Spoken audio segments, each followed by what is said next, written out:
Listen. Story 12. Leo's Garden.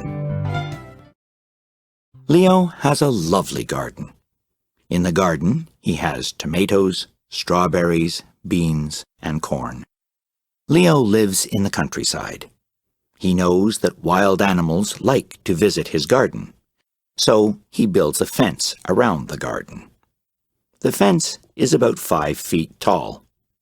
He is sure no animals will get in his garden to eat his vegetables and fruit. One morning, Leo went to check on his garden. To his surprise, all the vegetables and fruit were gone. Seeing the bits of the leaves on the ground, Leo wondered who did it. Was it a squirrel? No, squirrels cannot eat so much.